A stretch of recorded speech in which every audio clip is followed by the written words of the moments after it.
तेव्हा त्यांनी राजीनामा दिलेला आहे आणि तुमच्यावर एकाधिकारशाहीचा आरोप केलेला आहे, दुय्यम वागणूक देता तुम्ही काय एक तर एखाद्या महत्वपूर्ण व्यक्तीबद्दल तुम्हाला विचारायचं असेल तर विचारा.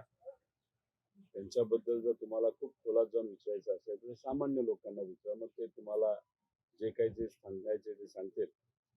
त्यामुळे मला असं वाटतं की माझ्या मतदारसंघामधला एखादा महत्वाचा प्रश्न, या राज्याचा महत्वाचा प्रश्न असेल तर त्याला मी उत्तर द्यायला तयार. पार्थ पवार तुमच्या मतदारसंघामध्ये फिरत आहे, ही चांगली गोष्ट आहे. मोठे नेते आहेत, फक्त माझ्याच मतदारसंघामध्ये फिरतील असं नाही, अख्ख्या महाराष्ट्रात फिरतील. त्यांचा पक्ष वेगळा आहे, त्यांचे नेते वेगळे आहेत. नेते जसं सांगतील, आता नेत्यांनी सांगितलं नसलं तरी जिथं कुठे ते फिरतील तो शेवटी त्यांचा अधिकार आहे. शेवटी मोठ्या नेत्यांना आपण काय बोलणार. म्हणजे निवडणुकीची तयारी तर सुरू नाही केली त्यांनी. आता मी एक तुम्हाला सांगतो, माझ्या विरोधात कोणाला उभं राहायचं त्यांनी राहावं. किती लोकांना मतं खाण्यासाठी उभं करायचं करावं. काही केलं तरी तिथे असणाऱ्या लोकांवर माझा विश्वास आहे. कर्जत जामखेडकरांनी मला लढायला शिकवलं, त्यामुळे त्यांच्यासाठी विचारासाठी भल्या भल्यांबरोबर मी भिडायला तयार आहे. एक चर्चा अशी आहे की तुम्ही बारामतीमध्ये पण जाऊ शकता आणि अजित पवारांच्या विरुद्ध लढू. कर्जत जामखेड मी कधीही सोडणार नाही. काही झालं तरी कर्जत जामखेड मधूनच लढणार आणि लोकांच्या आशीर्वादाने, लोकांच्या पाठिंब्याने मला हाही विश्वास आहे, गेल्या वेळेस जी लीड होती ती लीड अधिक त्याच्यामध्ये वाढलेली आपल्या सगळ्यांना बघायला मिळेल. महिला मेळावा घेतला कर्जत जामखेडमध्ये, खूप मोठा प्रतिसाद मिळत आहे. इकडे मोदींचा एक वेगळा मेळावा आणि तुमचा वेगळा मेळावा. तुलना कशी कराल तुम्ही त्या दोन्ही म्हणजे फरक? तुलना एकच आहे. माझ्या मेळाव्यामध्ये प्रेमाने माझ्या सर्व बहिणी आल्या होत्या. मोदी साहेबांच्या मेळाव्यामध्ये 500 रुपये देऊन आणल्या गेल्या होत्या. पण काल मेळाव्यामध्ये, मोदी साहेबांच्या मेळाव्यामध्ये आपण जर बघितलं तर एक स्टेटमेंट फार जबरदस्त होतं. त्यांनी सांगितलं, महिलांवर अत्याचार करणाऱ्या व्यक्तीला सोडू नका आणि त्या व्यक्तीला जो कोणी मदत करत असेल त्याला पण तुम्ही सोडू नका. त्याचा अर्थ या सरकारवरच मोदी साहेबांचा विश्वास राहिलेला नाही, कारण हे सरकार काय पद्धतीने गुंडांचा वापर लोकसभेमध्ये केलंय हे आपण सगळ्यांनी बघितलेलं आहे. मोदी साहेबांनी सांगितलेलं आहे की बाबांनो, महायुतींच्या नेत्यांचं काही खरं नाही, त्यांच्याकडनं कुठेही महाराष्ट्राचा विकास होणार नाही. त्यामुळे इथं बदल हा 100% होणार. हे जर मोदी साहेबांनी सांगितलं असेल, त्यांच्या अंध भक्तांनी हे समजून घ्यावं, एवढीच विनंती इथं करतो. आज तुम्ही विदर्भ दौऱ्यावर आहे, अमरावती जिल्ह्यात मिळाला. विदर्भात एकूण 62 पैकी किती जागा तुतारीवर लढण्याची तयारी आहे? नागपूर शहरात एक तर या भागामध्ये अनिल देशमुख साहेब हे पवार साहेबांचे एकदम विश्वासीय व्यक्ती आहेत.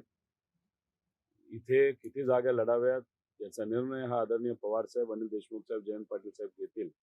पण एक तुम्हाला सांगतो की सर्व पक्षाला विश्वासात घेऊन जास्तीत जास्त आणि गेल्या वेळेसपेक्षा जास्त जागा आम्हाला कशा मिळतील यासाठी आम्ही प्रयत्न करणार आहोत. आणि महाविकास आघाडी म्हणून जास्तीत जास्त आमच्या तिन्ही पक्षांच्या जागा कशा निवडून येतील यासाठी सुद्धा आम्ही एकत्रित प्रयत्न करू. सलील देशमुख यांनी सुद्धा मागणी केली होती की त्यांना विधानसभा लढायची आहे, त्यांची काटोलमधूनच लढायची इच्छा आहे. अशा परिस्थितीत हा तिढा तुम्ही कसं सोडवणार? अनिल देशमुख की सलील देशमुख?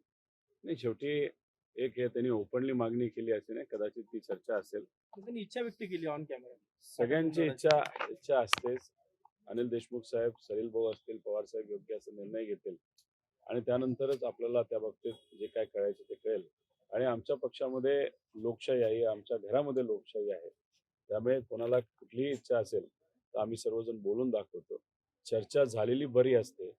महाविकास आघाडीमध्ये असून तर आमच्या पक्षात महायुतीच्या बाबतीत बोलायचं झालं तिथे तर रस्सीखेच होते, तिथून एकामेकांच्या कुरघुड्या केल्या जातात. ते महायुतीचा विषय आला. आमच्यात तसं होत नाही. पण अनिल देशमुख साहेब, सलील भाऊ असतील, आमचे सर्व नेते बसून योग्य असा निर्णय घेतात. एक चर्चा जोरात सुरू आहे की अनिल देशमुख दक्षिण पश्चिमांना देवेंद्र फडणवीस यांच्या विरुद्ध लढणार, असे काही वृत्त पण आले.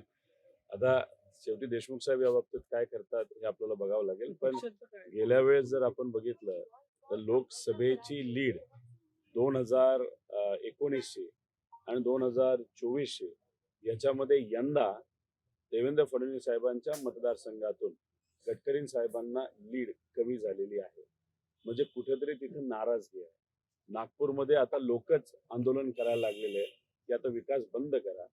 तुम्ही विकास करत असताना त्यातून पैसा खाता आणि त्याच्यामध्ये थोडा जरी पाऊस आला तरी सामान्य लोकांना मोठ्या अडचणी ह्या सोसाव्या लागतात. तुम्ही महाराष्ट्राचे नेते असले तरी तुमचं शहरच जर विकासाच्या बाबतीत चुकीच्या दिशेने जात असेल तर लोक या बाबतीत नाराज आहेत. त्यामुळे अनिल देशमुख साहेब उभे राहिले तेच मोठा चॅलेंज हे देवेंद्र फडणवीस साहेबांना नक्कीच देऊ शकतील.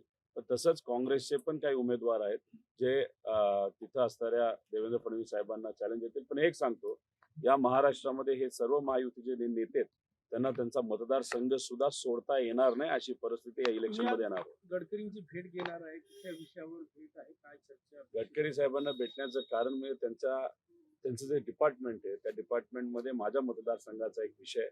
नेहमी मी त्यांना भेटत असतो आणि ते सहकार्य सुद्धा करत असतात. त्यांच्या सारखे नेते फार कमी आहेत भाजपमध्ये. कदाचित असं म्हणावं लागेल अख्ख्या देशामध्ये एकच नेता तसा आहे. आणि मग माझ्या मतदारसंघातला विषय असल्यामुळे त्यांना मी तिथे भेटून तो विषय सोडवण्याचा प्रयत्न केला. काल मंत्रिमंडळाने नवीन पेन्शन योजनांचा एक मंजुरी दिलेली आहे. कशा प्रकारे बघता राज्य मंत्रिमंडळाने केंद्राची योजना महाराष्ट्रात लागू केली. नाही, त्या बाबतीत थोडासा विचार आणि अभ्यास करावा लागेल. जर एम्प्लॉईजच्या बाजूने आणि जर तिथे असणारे जे सगळे कामगार आहेत त्यांच्या बाजूने तो योग्य असेल तर त्याचं स्वागतच केलं पाहिजे. पण तिथे असणारे जे सर्व कर्मचारी संघटना आहेत देश पातळीवर त्यांनी सांगितले कुठल्याही पक्षाने नाही तर सत्तेत असणाऱ्या पक्षाने या बाबतीतलं राजकारण करू नये.